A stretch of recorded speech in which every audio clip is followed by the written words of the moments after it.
La da da da. Had high hopes for this film. I thought my Star Wars pain would be healed. But alas, it turns out it was not to be at all. Rebel Moon, are you woke? Is Zack Snyder insane? Rebel Moon, are you woke? Are you woke? Ow! What's up, guys? This is the Gospel According to Mark with a C. He is I, and I am he. Just taking some time to tell you exactly what's on my mind. Thank you for joining me once again, my friends. And guys, I saw this story a couple of days ago, and I just want to report to you that this is what's being said, all right? This is not me believing it. It's not me promoting it, but I'm wondering, guys, I think I'm still allowed to do that. I'm wondering, could this be a red flag? Could this be a warning sign, guys? Some of you might realize that the maestro, the daddy, the king of slow motion himself, and the Snyder Cut architect, Zack Snyder, is coming out with a new movie later on this year, which is going to be his take on Star Wars, and it's going to be called Rebel Moon. Now, guys, if you know the story behind this, you know that Zack Snyder, or we're going to call him Daddy, all right, for the sake of this video,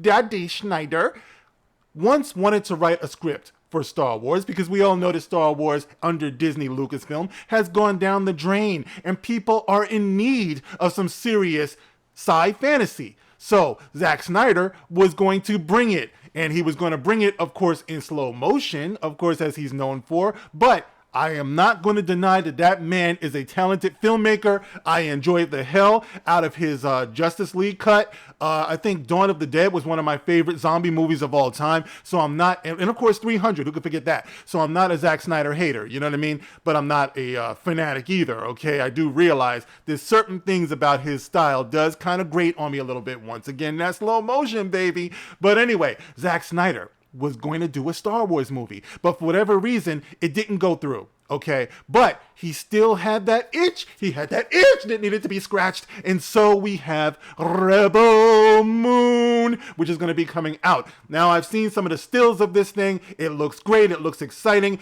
and of course, the buzz is out there. A lot of people are highly anticipating this film, which is going to be released on Netflix with, I think, a limited theatrical run. Of course, if it is like crazy popular, it'll find its way into the theaters, you know, maybe a wide distribution, who knows? But anyway, guys, I saw this article and I want to report it to you guys, all right, to see what you think. Is this indeed a red flag? We have our friends over at Bounding Into Comics, and I saw this on Twitter the other day, and I'm going to report it because I know a lot of other people won't do it. You know what I mean? They won't do it. And that's what you come here for, man. That's what you come here for. Because I'm not here to just drop it on you and say, this is the fact. I'm here to drop it on you and say, it exists. This is what's being said. What do you think? Is this something we should be concerned about? And let's see. Now, according to this headline, it says here, Zack Snyder claims non-binary character brings heart to upcoming Netflix film series Rebel Moon. All right, and it goes on to say, director Zack Snyder, or as we call him here, Daddy Snyder, recently revealed that a non-binary character played by an actor named E. Duffy, no relation to E. coli, E. Duffy brings the heart to his upcoming Netflix film series Rebel Moon. He brings the heart to this film. All right, now keep in mind, guys, Rebel Moon, to a lot of people, is being considered an answer to Star Wars, a Star Wars killer, if you allow that, okay? However, I think that's going a little bit too far. Maybe if you want to say a Disney Star Wars killer, but Disney Star Wars is in the process of killing themselves, all right? But as far as just overall threatening Star Wars, I can't see it, guys. Now, it's being reported that this movie also is having two cuts to it. Of course, it's Zack Snyder. What else could it be? There's one for general audiences and for the family, and there's going to be one for adults. I wonder what that's going to be like. An adult sci fantasy movie? I don't know, but Star Wars never needed to do that. Star Wars was just family fun all across the board, whether it hit or miss. But of course, Zack Snyder has to cover all of his bases, and so we're going to have the two of these things going on. All right, but anyway, this guy E. Duffy. All right, now I looked onto his Instagram page, and he kind of looks like Ezra Killer Light. You know what I mean? He looks like Ezra Killer Light. That's what he looks like. And he's kind of like on that weird vibe too, you know what I mean? But, you know, he's non-binary and he's playing a non-binary character. There's going to be a non-binary character in this movie. Now, what does non-binary mean, you might be asking? And is it safe for general audiences to have a pronounced non-binary character? Now, I don't know, guys. I don't know what to expect. I don't know how like prevalent this character is going to be to the story, but he said it himself. This character is the heart of this film, so it is kind of relevant what they're pushing in terms of this character being non-binary. Non-binary simply means that they don't conform to genders. It's more than one, and more than two, actually. It doesn't subscribe to male, female, whatever the case may be. And guys, as you know, this is a tool that is currently being used to confuse our children. So there's just no shying away from the fact that this has been injected into the movie. Not to say necessarily that it means that the movie is going to be, in fact, woke, but it does, I don't know, kind of justify speculation perhaps, because this is what we're running away from with some of the other properties such as Disney Lucasfilm Star Wars. Disney Lucasfilm Star Wars is currently known for injecting identity politics, for having Mary Sue characters. This movie is going to have a female lead. Doesn't mean necessarily she's going to be a Mary Sue. Once again, we're going to have to trust Daddy, because Daddy is a talented filmmaker. In Daddy, we trust Daddy Snyder. All right, but it is something that he brought up. I didn't make it up. I didn't pull it out of thin air. I'm just talking about it. So don't attack me. He's the one who said the non-binary character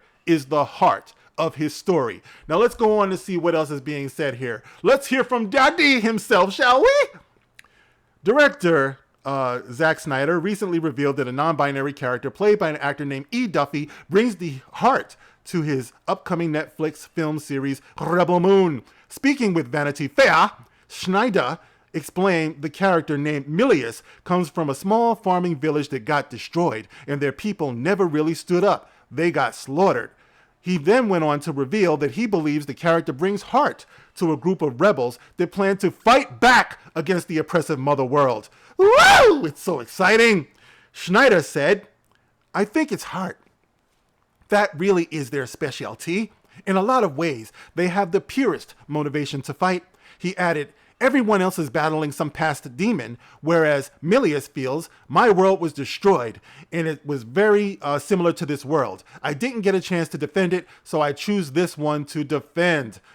Now, the inclusion, this is Bounding Into Comics, by the way, guys. This is what Bounding Into Comics goes on to say. Tell me if you agree with this. The inclusion of a non-binary character and reveals that this film is clearly attempting to normalize disordered behavior and reject the truth from medicine, natural law, and divine revelation. We know that each person is created either male or female from the moment of conception. Of course, being non-binary goes against that concept. It goes on to say here, this is interesting, as Pope Francis notes in his letter Amoris Laetitia, it needs to be emphasized that biological sex and the socio-cultural role of sex, meaning gender, can be distinguished but not separated. It is one thing to understand to be understanding of human weakness and the complexities of life, and another to accept ideologies that attempt to sunder what are inseparable aspects of reality. Let us not fall into the sin of trying to replace the Creator, God. We are creatures and not omnipotent. Creation is prior to us and must be received as a gift. Amen. And it also says, wrapping this up, due to the inclusion of this character and the obviousness that it is attempting to normalize disordered behavior of any Christian must have a negative opinion of it. Okay, well, there it is, guys. The mere fact that there will be this character in here who is non-binary, calls to question whether or not, in fact, we are safe in this particular production from the agents of wokeness. As we heard, it is written in the Bible that God created two sexes. Most of us out here believe in that, but is it possible that you can have this character and, imaginatively speaking, not necessarily have them representing the lifestyle, but it being a mere fact of this character as it is presented in another universe and possibly another reality, if you follow me? You know what I mean? Like, these are the rules as we perceive it. But once again, when you're dealing with science fantasy, the challenge is to imagine something different. So it's a weird conundrum that we have here, that we should have this non-binary character that's thrown in. Is it in fact Daddy Zack being woke, you know, or trying to indoctrinate the masses, which everyone else is doing? Or is it just a figment of this particular imagination in this universe? I don't know. I'm not here to condemn necessarily. I know what I believe, but we here are individuals, which is the reason why I put it out there, guys. I don't shy away from this. I know a lot of people are not going to report it because they don't want to hurt Daddy Snyder, Daddy Zack. They don't want to do it. I'm not trying to hurt the man. I'm just trying to point it out what's being said and what we need to keep an eye on. Because, you know, we've been through the ringer for the last few years with all of this wokeness and everything. We used to love this stuff. This stuff used to be good for us. It used to be good for our souls and for our imaginations. But unfortunately, in recent years, this has fallen into the hands of the wrong ones, guys. And the wrong ones have killed everything. I said the wrong ones have killed everything. W-O-K-E. Woke, baby. All right? If I have to spell it out to you, there it is. But I just wanted to report it to you guys. You guys can tell me what you think about this. Does the inclusion of a non-binary character that Daddy Zack has put into this movie and identified as the heart of the movie, does that raise red flags for you? Of course, you have to wait and see it, but I'm just talking about for the sake of discussion. I believe that we are still capable of doing that, of having that discussion, right? If so, get in the comment section and let me know how you feel about this, guys. Thank you for listening. I will catch you on the next one. This is The Gospel According to Mark with a C. Rock on.